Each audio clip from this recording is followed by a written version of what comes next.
Hi, I'm Don Grotting, Superintendent of the Beaverton School District. Before I begin talking about the opportunities and challenges in our upcoming budget process, I want to thank our students, families, staff, and community for your help, patience, and understanding during these difficult times. Thank you for making a difference in the lives of our children. Shortly, you'll hear from Mike Schofield, our Associate Superintendent of Business Services. He'll discuss our current financial status and how we'd like you to participate in identifying the district's priorities for the upcoming school year. This budget year will be like no other due to COVID-19 and the uncertainties it has presented. As a school district, we must meet the social, emotional, and academic needs of our students in our current distancing learning model, as well as provide additional resources and supports required when we return to in-person instruction. It's also important to know that we'll be making decisions and projections based on the very best information and current information that we have at this moment. Some of our most challenging issues will be to project enrollment, federal and state funding allocations, future health and safety requirements, and other mandates that may come out of the upcoming legislative session. I, along with our staff and school board, look forward to working with all of you to ensure the best educational environment for our students. Now let's hear from Mike. Thank you, Superintendent Grotting, and I appreciate the opportunity to share a little bit about the district finances in this budget listening and learning session.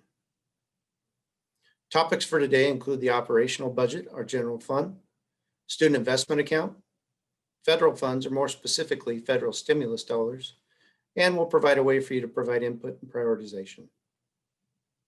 By way of brief introduction and to kind of set the table, we had budget reductions and use of reserves in the 2019-2020 fiscal year. Our adopted budget for 2020-2021 was pre-pandemic. We've been careful with our finances through the crisis. The Student Investment Account and CARES Act are new for 2020-2021. And probably most importantly, all the numbers are based on the best information we have today. We know they will change in the coming weeks and months.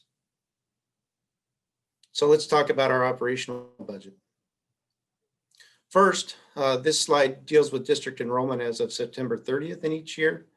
District enrollment is important because it's primarily how we are funded, as well as how we allocate resources to schools. If you look back at the last 3 years, you see our enrollment has basically been pretty steady, stable, and predictable. When we looked at 2020, 2021, you see this was the year of the pandemic. You see our numbers went from 38,981 students as our estimate down to 37,502, a drop of about 1,500 students. And our preliminary projection for 2021-2022 is significantly increased from 2020-2021, but still below our pre-pandemic enrollment. Next is the state school fund history and projection. The state school fund, you see each biennium listed here. The blue line going across is the state school fund amount in each biennium. And importantly, you see the increases from one biennium to the next. You see an increase of 8.8% here, 13.3 the next, and 9.8 the next. And based on the governor's recommended budget, our increase into the 21-23 biennium would be 1.1%. This is important because a 1.1% increase to the state school fund does not allow us to keep up with annual increases that we have each year. Think about things like staff advancing on the salary schedule, healthcare costs, or other items that are subject to inflation. Next are our PERS rates. This is our pension system. We currently have 2 pension systems. The blue is the Tier 1, Tier 2 system. OPSRP is in red. Our 1921 actual rates are 22.86% and 17.41% respectively. Those rates will decline in the coming biennium, which is great news for us. However, even this decline doesn't get us back to where we need to be in terms of cost increases on an annual basis. Next, you see our general fund revenue and expenditures. This is a simple line chart that kind of gives you a flavor of what's been going on and where we're headed. Don't get caught up in these individual numbers you see on the screen, but if you look at the trend, you can see that prior to 2019, 2020, we were spending more. Our expenditure line is above the revenue line. And then you see beginning in 1920 and what we have projected for 2020, 2021, we'll be spending less than our revenue, which increases. The blue line is over the top of the red line. Beginning in the 21-23 biennium, we project that we would be fully operational. And when that occurs, our expenditure line will again go above our revenue line. How does that affect our financial reserves? This chart simply shows our reserves beginning at 57.7 million. During the years that we spent more than we brought in, our reserves are going down. During the 1920 and 2021 year, you see those reserves going up to as high as $80 million. And then again, based on the governor's recommended budget and our expenditure projection, we would be using those reserves again over the next 2 years and ending with a reserve that's the lowest number on the chart. When you look at the blue bar, that's our general fund reserve. The red line is our rainy day reserve. By board policy, our general fund reserve is set at 5%, and our rainy day fund is set at 5% as well. You can see we've spent the rainy day reserve down a bit, and that's something we'll need to address in the current biennium in terms of bringing that up to the 5% level. How did our reserves increase? Well, we had furloughs in 2019, 2020 for all staff, and we had select furloughs in 2020, 2021. We had savings from utility costs.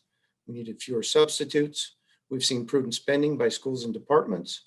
Open positions are evaluated prior to posting. So as people leave the district, we look at those positions and make a determination as to whether that position needs to be filled, whether we could transfer someone into that position, or whether we need to actually post and hire.